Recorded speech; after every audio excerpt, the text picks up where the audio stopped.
What if death isn't the end?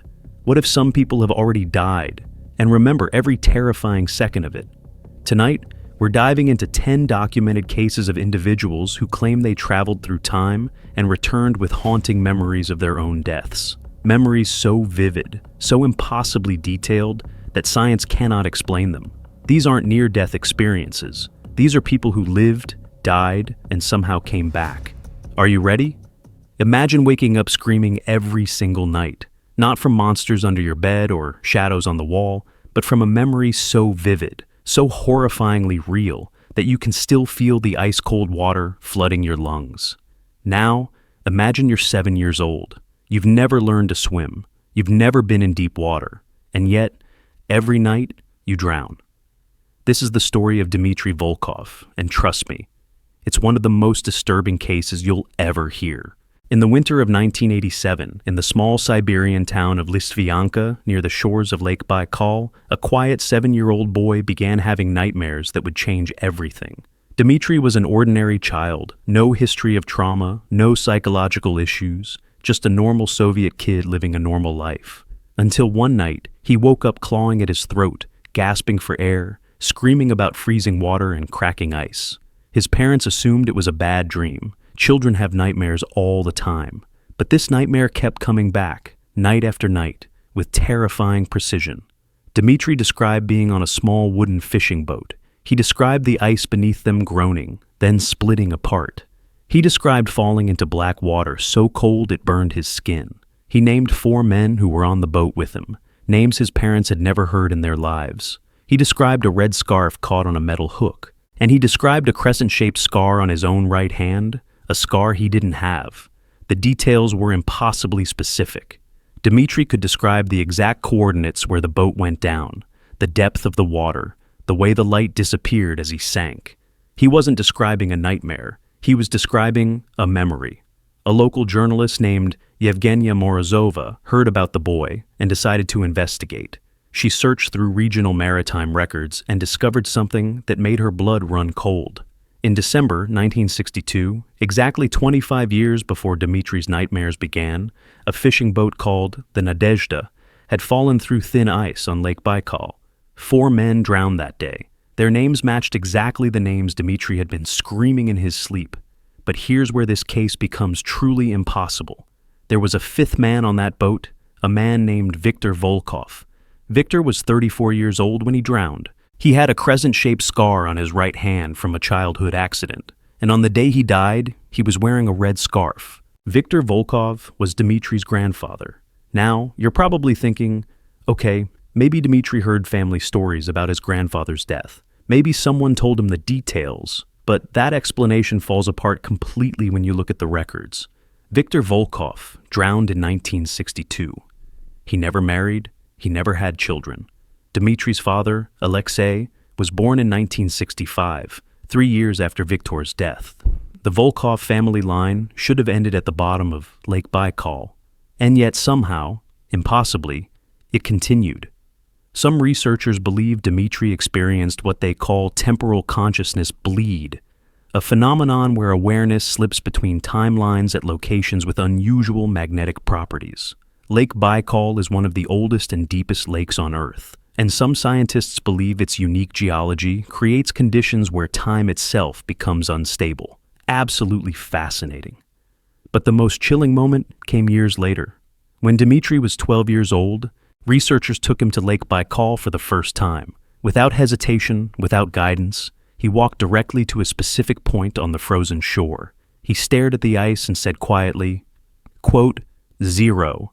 Divers searched the area and found the wreck of the Nadezhda exactly 40 meters below that spot. Inside the wreckage, they discovered human remains, and caught on a rusted hook near what was once the deck, they found a red scarf perfectly preserved in the frozen depths. How does a 7-year-old boy remember drowning 25 years before he was born? How does he carry the final moments of a man who never had the chance to become his grandfather? Some believe Dmitry didn't just remember Viktor's death. He lived it. He experienced every terrifying second of it. And somehow, against all logic, he came back. The question nobody can answer is why. Picture this. You're in a car accident, Nothing serious, just a fender bender at a traffic light. The airbags don't even deploy. You're shaken but fine, not a scratch on you. But when the paramedics arrive, you're not talking about the crash. You're screaming about fire. You can feel flames crawling up your arms. You can smell your own hair burning. You can taste smoke filling your lungs. The medics tell you it's shock, it's trauma, it's your mind playing tricks. But 3 months later, when that exact fire kills someone else, you realize the terrifying truth. You weren't remembering the past. You were remembering the future. This is the case of Mariana Costa, and it's absolutely insane. On March 15th, 2003, in the Pinheiros district of São Paulo, Brazil, 28-year-old Mariana was rear-ended at a traffic light. The collision was minor, barely enough to dent her bumper. Paramedics checked her vitals and found nothing wrong. But Mariana wouldn't stop screaming. She kept clawing at her skin, crying about burning alive, begging someone to put out flames that weren't there. In the hospital, doctors assumed she was experiencing acute psychological trauma. But the details Mariana provided were far too specific for a hallucination. She named a building Edifício Aurora on Rua Cardoso de Almeida. She named a floor the 7th. She named an apartment number 714. She described waking up to smoke at approximately 3 in the morning, trying to reach the window, feeling the ceiling collapse above her, experiencing her lungs fill with fire. She described the exact moment her skin began to melt. Investigators checked the address immediately. The building existed. Apartment 714 existed. But there had been no fire. The current resident, a 31-year-old woman named Lucia Ferreira, was alive and completely unharmed. Doctors diagnosed Mariana with acute stress disorder and recommended psychiatric treatment. But the memories didn't fade. They intensified. Over the following weeks, Mariana began drawing detailed floor plans of an apartment she had never entered. She described the furniture arrangement, the photographs hanging on the walls, even the pattern on the bed sheets. She knew things about Lucia Ferreira's home that she couldn't possibly know. Then came June 18th, 2003. 3 months after Mariana's accident, Edifício Aurora caught fire. An electrical fault sparked the blaze on the 7th floor. Apartment 714 was completely destroyed. One person died that night, a woman named Lucia Ferreira, age 31. She died of smoke inhalation while trying to reach her bedroom window. The time of death was estimated at approximately 3 in the morning. When investigators compared Mariana's descriptions to the crime scene photographs, they couldn't believe what they were seeing. Every detail matched. The furniture was exactly where she said it would be. The photographs hung in the exact positions she described. The bed sheets had the exact pattern she drew from memory. Even the position of Lucia's body matched where Mariana said she had fallen. But here's what makes this case truly impossible. Mariana Costa had never met Lucia Ferreira. They had no mutual friends, no shared history, no connection whatsoever. They moved in completely different social circles. And yet, when police showed Mariana a photograph of Lucia, she collapsed on the floor. The two women weren't just similar. They were nearly identical. Same height, same build, same face shape, same distinctive birthmark on the left shoulder. Looking at them side by side, you could have sworn they were twins separated at birth. Some researchers believe Mariana didn't just witness Lucia's death. She experienced it from inside Lucia's body 3 months before it happened. During that minor car accident, something shifted. Her consciousness slipped forward in time, inhabiting another woman's final moments, feeling every excruciating second of a death that hadn't occurred yet. Did Mariana somehow travel into the future during her accident? Did she briefly become Lucia Ferreira at the moment of her death? Or is there something far more disturbing happening here? Something that suggests our deaths aren't random at all? What if our final moments are already written, waiting for us in futures we've somehow already lived? Mariana Costa survived that day, but somewhere in her mind, she already knows exactly how it feels to burn. Imagine you're a soldier in Vietnam. You receive transfer orders 2 days before the deadliest siege of the entire war. You board a helicopter and fly to safety while your friends stay behind. You survive. They don't. That should be the end of the story. But what if you remember dying with them? What if you can feel the bullet tearing through your chest? What if the men who watched you fall are still alive, and they remember it too? This is the case of Private First Class James Miller, and it will shake everything you think you know about reality. The Battle of Khe Sanh lasted 77 days. It was one of the bloodiest engagements of the Vietnam War. Hundreds of American soldiers died defending that combat base against overwhelming North Vietnamese forces. Official military records confirm that Private First Class James Miller was not among the casualties. He couldn't have been. He was transferred to a supply depot in Da Nang 48 hours before the siege began.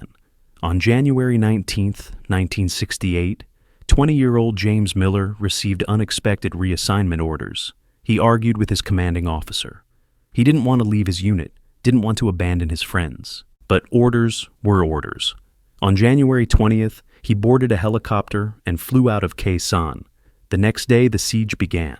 For the next 2.5 months, Miller sat safely behind supply lines while his brothers fought and died 100 miles away. At least, that's what the records say. But in Da Nang, something strange started happening. Miller began having violent flashbacks, not of combat he had experienced, but of combat he had missed. He described specific firefights at Khe Sanh with impossible accuracy. He named men who died there, described exactly how they fell, recalled conversations that happened weeks after he left. His descriptions matched classified after-action reports that wouldn't be written for months. And then there were the memories of his own death. Miller described it in excruciating detail. February 7th, 1968. A mortar explosion near the perimeter. Shrapnel ripping through his chest. Lying in a muddy trench, unable to breathe, watching his own blood pool beneath him. Someone was holding his hand, telling him to stay awake, telling him help was coming. But help didn't come, not in time. He felt himself slipping away. He felt the exact moment his heart stopped beating. After the war, Miller tracked down survivors from his original unit. What they told him was absolutely impossible. 3 separate veterans, interviewed independently, remembered seeing James Miller at Khe Sanh after his transfer date. They remembered him fighting alongside them during the siege. And one of them, Sergeant Thomas Riley, remembered holding Miller's hand as he died. "I watched him bleed out," Riley testified in 1982. "He looked right at me, said something about going home, then he was gone. I've never forgotten his face." But James Miller was in Da Nang on February 7th, 1968. Payroll records confirm it. Duty logs confirm it. Witness statements confirm it. He could not have been at Khe Sanh, and yet multiple men remember watching him die there. Then came the medical examination that changed everything. In 1985, Miller underwent a routine physical that revealed something doctors couldn't explain. Deep scar tissue in his chest cavity, consistent with healed shrapnel wounds. The kind of scarring that only comes from serious combat injury. But Miller's military medical records showed no injuries of any kind. No wounds, no surgeries, no treatment.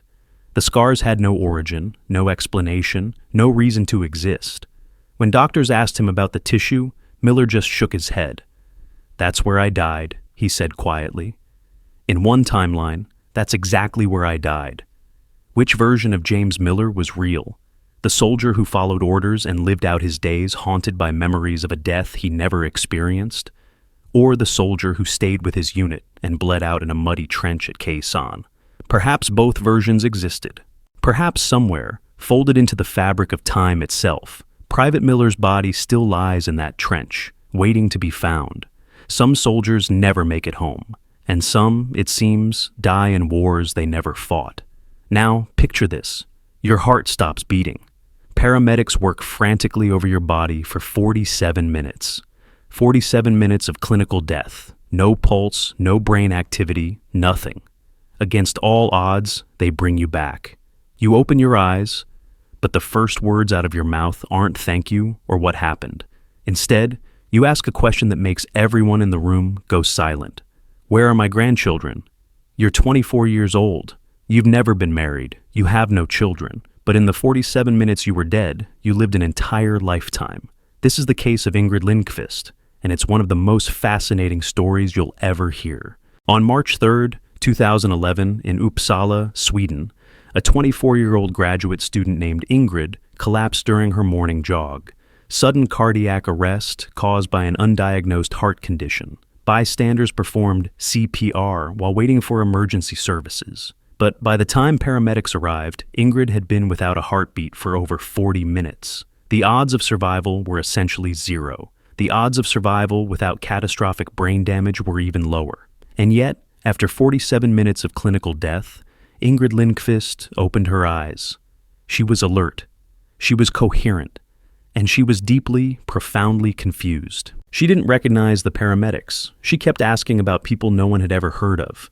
Eric, her husband, Sophia and Lars, her children, her grandchildren, whose names she listed without hesitation, as if she had tucked them into bed just hours ago. Over the following weeks, Ingrid provided exhaustive details about a life she insisted she had lived during those 47 minutes. She described meeting Eric Lindqvist at a university library in 1975. She described their wedding in 1978, the small ceremony, the rain that fell during the reception. She described the birth of their daughter Sophia in 1980 and their son Lars in 1983. She described working as a chemistry teacher for 35 years, watching her children grow up, holding her grandchildren for the first time. She described 73 years of marriage, 73 years of love and loss and ordinary moments that meant everything. And she described her death at age 97, peacefully, in her sleep, with Eric holding her hand as she slipped away. When Ingrid woke up in that ambulance, she had lost everything, an entire lifetime, erased in a single heartbeat. The grief was overwhelming. She wasn't grateful to be alive. She was devastated by everything she had lost. Researchers at Uppsala University documented her case extensively. Ingrid provided names, dates, addresses, specific locations. None of it corresponded to anything in existing records. There was no Eric Lindqvist matching her description, no cottage by the sea where they retired, no children, no grandchildren, no 73-year marriage. Nothing she remembered had ever existed in this world. Some researchers proposed a radical theory. Perhaps Ingrid's consciousness had slipped into a parallel timeline during clinical death, a version of reality where she lived a full and complete life before somehow being pulled back to this one. She didn't experience a near-death hallucination. She lived and died in another world entirely. But here's the detail that still haunts investigators to this day. Months after her recovery, Ingrid submitted her DNA to a genealogy database out of curiosity. She was an only child with no living relatives, just looking for distant connections. The results showed something that should have been impossible. Genetic markers indicating she had given birth to multiple children. Biological markers that only appear in women who have carried pregnancies to term. Ingrid Lindqvist had never been pregnant. Not in this timeline, anyway. She died twice, you see. Once as an old woman, surrounded by family, in a world that no longer exists for anyone but her. And once as a young woman, alone on a jogging path for exactly 47 minutes. The question that haunts her now, the question she asks herself every single day, is simple but devastating. Which death was real? Which life was the dream? And if she died peacefully at 97, why does she have to keep living? Only 23% of viewers watching right now are subscribed. The cases ahead are even more disturbing than what you've just heard. Subscribe now because you won't want to miss what's coming next. Imagine sharing everything with someone. The same face, the same voice, the same heartbeat in the womb. Now imagine sharing a car accident. Both of you walking away with nothing but bruises. Both of you alive and breathing. But when you look at your twin sister, something is different. She's crying, shaking, insisting she didn't survive. She remembers dying. She remembers her own funeral. She remembers lying in a grave that doesn't exist. This is the case of Yuki and Hana Tanaka, and it's one of the most disturbing twin cases ever documented. On September 14th, 2019, in Osaka, Japan, 26-year-old identical twins, Yuki and Hana, were driving home from a family dinner. It was late, the streets were quiet, and they were talking about nothing important when a drunk driver ran a red light and slammed into the passenger side of their car. The impact sent their vehicle spinning across the intersection. Both airbags deployed. Both sisters were conscious when emergency services arrived. Both were released from the hospital within 24 hours with minor bruising and whiplash. That should have been the end of the story. But for Yuki Tanaka, the nightmare was just beginning. Yuki doesn't remember surviving the accident. She remembers dying in it. She remembers the impact throwing her through the windshield, glass shattering around her body, the sensation of weightlessness as she flew through the air. She remembers hitting the concrete, the crack of her skull against pavement, the warm blood pooling beneath her face.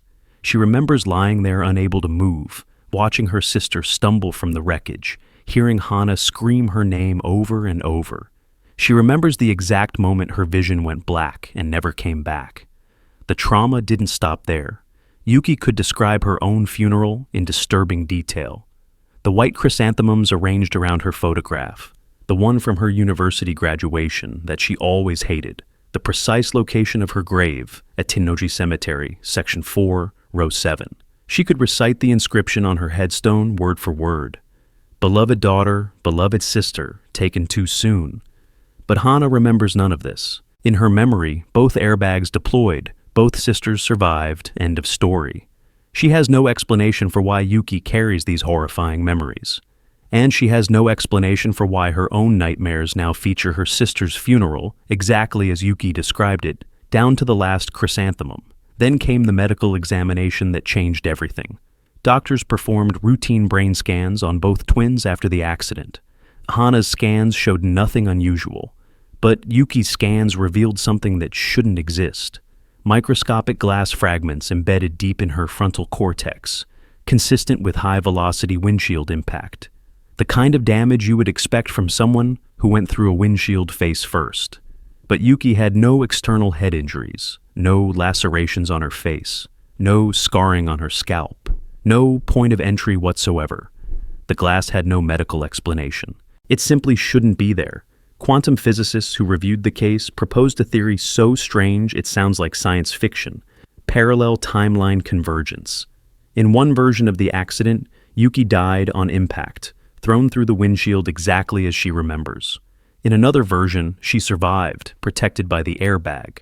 Somehow, impossibly, the two timelines merged, and Yuki ended up carrying both outcomes. The memories of the woman who died and the body of the woman who lived. Two versions of her collapsed into one. Yuki Tanaka visits her own grave 3 times a year. The plot at Tennoji Cemetery exists, Section 4, Row 7, exactly where she described it. But no one is buried there. The headstone she remembers stands only in her memory. She brings flowers anyway, white chrysanthemums, because somewhere, in some version of reality, she knows her body is already in the ground. She survived the accident. At least, this version of her did. But every time she looks in the mirror, every time she sees her sister's identical face, she wonders which twin really made it out alive. Maybe both of them did. Maybe neither of them did. And maybe, in some fold of time we can't perceive, Hana is still standing at that grave, mourning a sister who never came home. Now imagine you're 4 years old. You should be dreaming about cartoons and birthday parties and playground adventures. Instead, every night, you dream about being murdered. You feel hands wrapped around your throat. You feel yourself choking, fighting, dying. You see a man's face above you, a scar running from his eyebrow to his cheekbone, and you know with absolute certainty that this man killed you. The problem is, you've never met him. The bigger problem is, he killed someone else 7 years before you were even born. This is the case of Emma Whitfield, and it's absolutely chilling. Emma Whitfield was born in Bristol, England in 1990. That date is important, so remember it. By the time she turned 4, her parents were terrified. Every night, their daughter woke up screaming, clawing at her own throat, gasping for air. But these weren't ordinary childhood nightmares. Emma described the same dream with horrifying consistency. She was walking through a park at night. A man approached her, tall and thin, wearing a dark jacket. He had a distinctive scar running from his left eyebrow down to his cheekbone. He grabbed her by the throat. And then, she died. The details were impossibly specific for a 4-year-old. Emma described the texture of the man's rough hands, the smell of tobacco and whiskey on his breath, the sound of gravel crunching beneath her feet as she struggled. She described the pressure building in her skull, the way her vision narrowed to a single point of light, the exact moment everything went black. Her parents took her to child psychologists, sleep specialists, neurologists. No one could explain why a preschooler would have such violent, detailed memories of her own murder.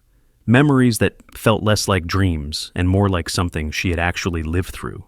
When Emma was 8 years old, her mother made a desperate decision. She took her daughter's account to the local police. A detective named Richard Holmes was intrigued by the level of detail and ran a search through unsolved cases. What he found made his blood run cold. On November 15, 1987, 3 years before Emma was born, a woman named Emma Louise Whitfield was strangled to death in Ashton Court Estate. She was 31 years old, worked as a librarian, and had no connection to Emma's family whatsoever. Her body was found on a gravel path in the park. Her killer was never identified. The case went cold in 1989. Detective Holmes decided to conduct an experiment. He showed 8-year-old Emma a series of photographs, faces from the original investigation mixed with random individuals. Without hesitation, she pointed to a man named Malcolm Cross. He had been questioned in 1987, but released due to insufficient evidence. And there, clearly visible in the photograph, was a scar running from his left eyebrow to his cheekbone, acquired in a bar fight in 1982. That detail had never been released to the public. There was no way Emma could have known about it. Based on her identification and advances in DNA technology, the case was reopened. In 2001, Malcolm Cross was arrested and eventually convicted of the 1987 murder. During the trial, he made a statement that sent chills through the courtroom. Quote 7, he said, staring at young Emma. Quote, 8 court records confirm what investigators noticed immediately. 4-year-old Emma bore a striking resemblance to photographs of the murder victim at the same age, same face, same eyes, same name. Emma Whitfield, murdered in 1987. Emma Whitfield, born in 1990. Did a murdered woman's consciousness somehow find its way into a child born 3 years after her death? Did Emma inherit not just a name, but a memory? The final terrifying memory of a woman who refused to let her killer go free? Some crimes leave marks that time itself cannot erase. Some victims refuse to stay silent, even from beyond the grave. We're halfway through now, and the most impossible cases are still ahead. Subscribe and turn on notifications, because the next story might change everything you think you know about death. Picture yourself standing at the base of the Great Pyramid of Giza, 4,500 years of history towering above you, millions of tons of limestone reaching toward the sky. You're just a tourist, snapping photographs, listening to your guide explain how ancient workers moved these impossible blocks into place. And then, without warning, you collapse. Your body hits the sand, your eyes roll back, and when you wake up, you're speaking a language that hasn't been spoken in over 2,000 years. A language you've never studied. A language that died with the pharaohs. This is the case of Marcus Webb, and it defies everything we think we know about time, death, and memory. In 2016, 43-year-old Marcus Webb, a software engineer from Chicago, was on a guided tour of the Giza Plateau when he suddenly collapsed with violent seizures. Paramedics stabilized him on site, assuming heat stroke or dehydration. But when Marcus regained consciousness, he began speaking rapidly in a language no one present recognized. Egyptologists later identified it as Middle Egyptian, the language of the Old Kingdom, the language spoken by the workers who built the very pyramid Marcus had been standing beneath. Over the following hours, Marcus provided detailed accounts of a life lived approximately 45 centuries ago. He described himself as a laborer named Khem-Waset, who worked on the construction of the Great Pyramid during the reign of Pharaoh Khufu. He described the camps where workers lived, the ramps they used to move stones, the foreman who supervised his crew. He described the taste of the bread they ate, the ache in his muscles after hauling blocks in the desert heat, the songs they sang to keep rhythm while they worked. And then he described his death, a limestone block slipping from its wooden cradle, the shadow falling over him, the impact crushing his chest before he could even scream. He described lying in a narrow passage, ribs shattered, blood filling his lungs, watching the torchlight flicker as workers rushed to dig him out. They didn't reach him in time. He felt himself drowning in his own blood.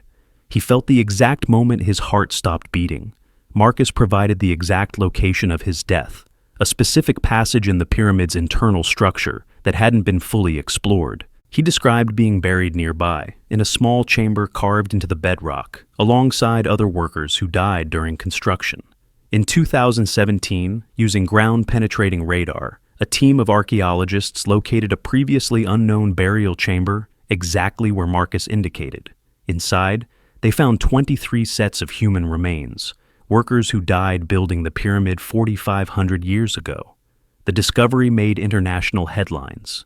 But what happened next was kept quiet. Egyptian authorities initially refused to allow genetic testing on the remains. But in 2019, a single bone fragment was analyzed as part of a broader research project. The results were leaked to the international press before they could be suppressed, and what they revealed was absolutely impossible. The DNA from those ancient remains showed genetic markers consistent with modern European ancestry, something that shouldn't exist in Old Kingdom Egyptian workers. More specifically, several markers match those found in Marcus Webb's own DNA profile, submitted during a consumer genealogy test in 2014. The statistical odds of a random match were calculated at approximately 1 in 10 billion. Either the test was contaminated in a way that defied all scientific protocol, or Marcus Webb was genetically connected to a man who died building the pyramids 45 centuries before Marcus was born. Marcus remembers dying in darkness, crushed beneath millions of tons of stone. Somewhere in that darkness, buried in a chamber that waited thousands of years to be discovered, his bones are still there. Bones that carry his DNA, his genetic signature, preserved across millennia like a message waiting to be read. Did Marcus travel through time? Or did time somehow travel through him? Did his consciousness slip backward across 45 centuries, inhabiting a body that was always, impossibly his own? The pyramids have stood for thousands of years, keeping their secrets buried in stone. But some secrets, it seems, refuse to stay buried forever. Imagine lying in a hospital bed, completely unconscious, 100 kilometers away from the worst nuclear disaster in human history. You're in a medically induced coma. You can't move. You can't think. You can't dream. And yet, somehow, you experience every horrifying second of that disaster, as if you were standing in the control room when the reactor exploded. You feel the heat. You see the fire. You watch your own skin blister and peel as radiation tears your cells apart. When you finally wake up, you carry memories of a death that shouldn't belong to you. This is the case of Viktor Petrov, and it's one of the most disturbing stories ever connected to Chernobyl. On April 26, 1986, reactor number 4 at the Chernobyl nuclear power plant exploded. It remains the worst nuclear accident in history. 31 people died in the immediate aftermath, many of them firefighters and plant workers who absorbed lethal doses of radiation, trying to contain the inferno. Viktor Petrov was not among them. He couldn't have been. At the moment of the explosion, Viktor was lying unconscious in a Kyiv hospital, 100 kilometers away, in a medically induced coma.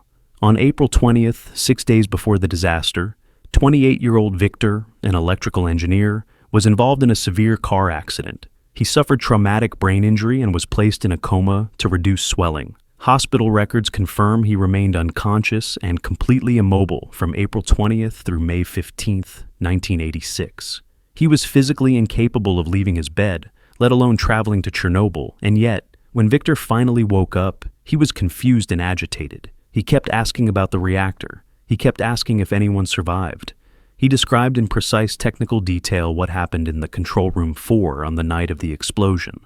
The safety tests that went wrong, the power surge that couldn't be controlled, the emergency shutdown that came seconds too late. He named specific operators. He described exactly where he was standing when the ceiling collapsed. Viktor's descriptions matched classified Soviet investigation reports that wouldn't be released to the public for another 5 years. He described operator errors that weren't officially confirmed until 1991. He referenced a specific control rod configuration that wasn't documented in any public source until 1993. He knew things he couldn't possibly know. But Viktor wasn't describing the disaster as an observer. He was describing it as a participant. He remembered the heat of the explosion searing his face. He remembered crawling through burning wreckage, trying to reach an exit that kept getting farther away. He remembered lying on the floor of the turbine hall, watching his own skin blister and crack, feeling his organs fail one by one. He remembered dying slowly, painfully, over the course of 14 hours from acute radiation syndrome. Doctors noted unusual readings during Viktor's coma that they couldn't explain. His white blood cell count dropped dramatically between April 26th and April 28th, consistent with acute radiation exposure. Radiation burns appeared on his hands and face, burns that had no medical explanation given his isolated hospital room. When questioned, doctors attributed them to unknown causes and simply moved on. Some mysteries were better left alone in Soviet hospitals. Then Victor obtained access to classified casualty reports in 1996. Among the first responders who died of radiation exposure was an engineer named Viktor Petrenko, age 28, assigned to Control Room 4. When Viktor Petrov saw the photograph, he stopped breathing. The man in the picture had his exact build, his exact hair color, his exact facial structure. Two Victors, same face, same age. One died at Chernobyl. One survived in a Kiev hospital. Both remember the same final moments. Viktor Petrov has never visited Chernobyl. He says he doesn't need to. He already died there once. Whatever happened on April 26, 1986, whatever force connected his unconscious mind to a burning reactor 100 kilometers away, he carries it with him still. A death that wasn't his, but somehow was. Some places leave scars that distance cannot heal. And some deaths, it seems, refuse to stay contained within a single body. Now, imagine knowing exactly how you're going to die. Not a vague feeling, not a premonition, but absolute certainty. You know the date, you know the location, you know the words you'll speak as the needle slides into your arm. The only thing you don't know is why. Because the crime that will send you to death row hasn't happened yet. You haven't committed it. You don't even know who your victim will be. But you know, with terrifying clarity, that you will kill someone. And you know exactly when you'll pay for it. This is the case of Daniel Foster, and it will haunt you. In April 2008, 34-year-old Daniel Foster, an accountant living in Austin, Texas, experienced what he initially dismissed as a panic attack. He was sitting at his desk when it hit him, not fear, but certainty.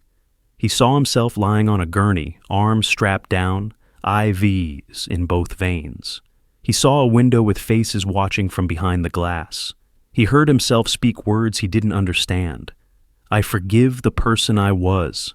Over the following months, the visions continued with disturbing clarity. Daniel began documenting everything obsessively, filling journal after journal with details. He wrote the name of the prison, Huntsville Unit.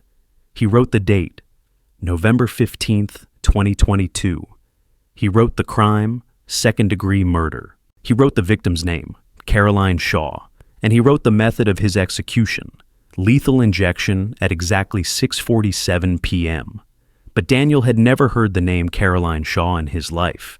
He searched records, databases, social media, everything he could access. No one by that name existed anywhere he could find. His therapist suggested he was experiencing a psychotic break. His wife begged him to take medication.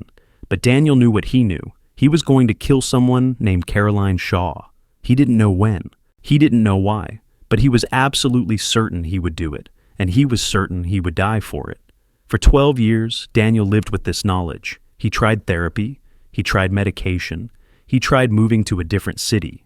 Nothing changed the visions. They came every few months, always the same, always ending with those final words and the cold chemical spreading through his veins.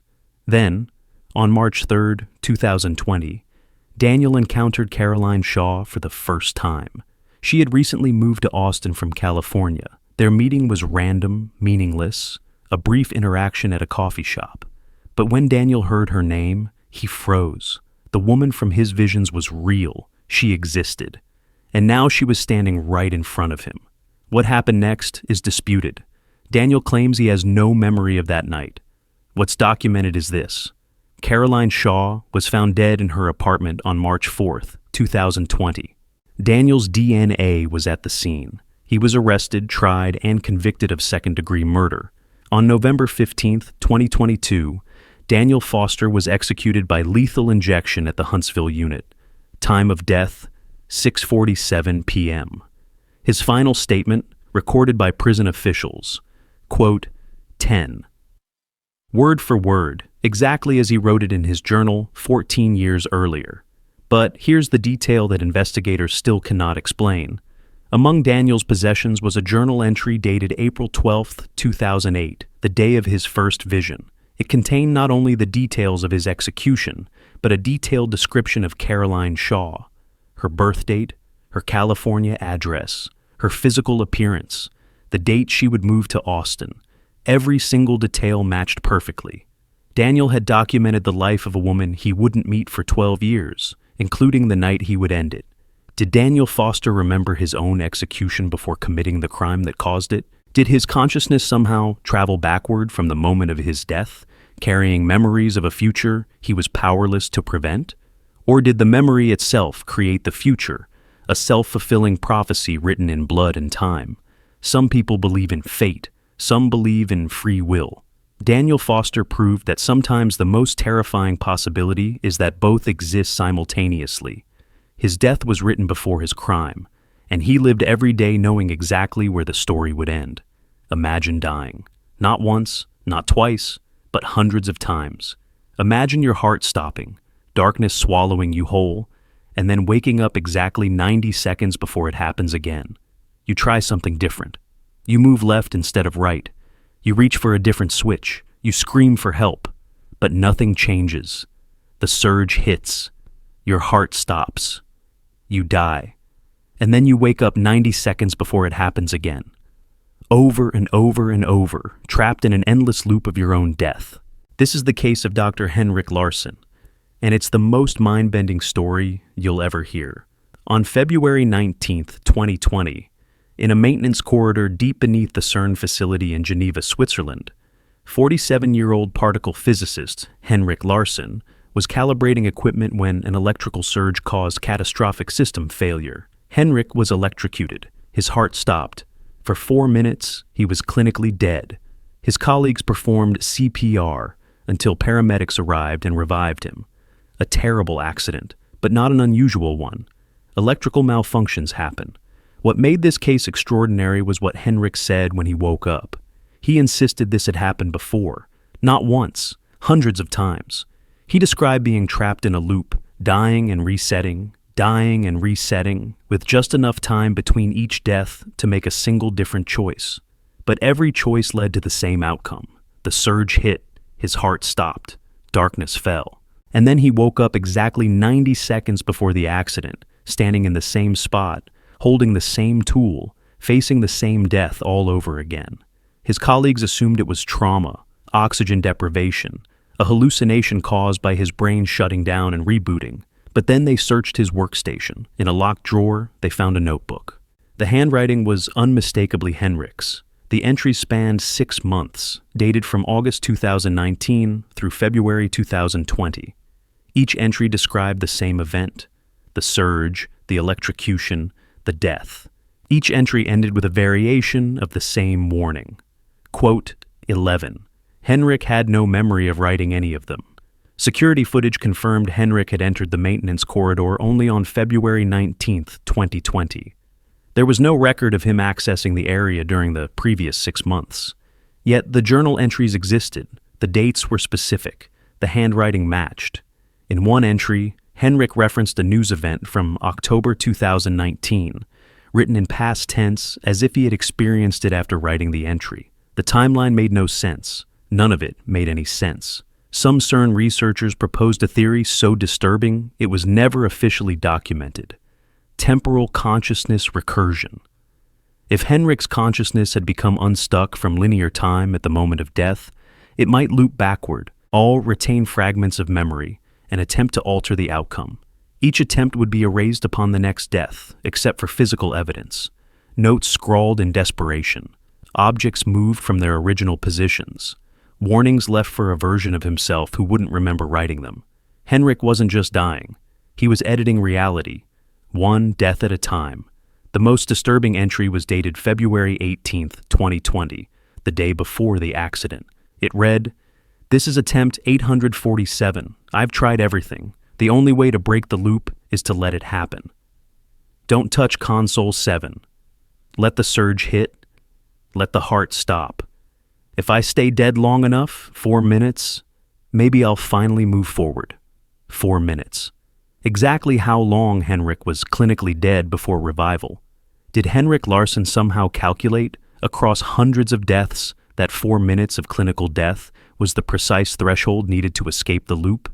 Did he let himself die, trusting that this time, finally, he wouldn't wake up 90 seconds before it happened again? Henrik survived. At least, this version of him did. He returned to work 3 months later, though colleagues say he was never quite the same. He refuses to enter the maintenance corridor. He refuses to discuss what happened.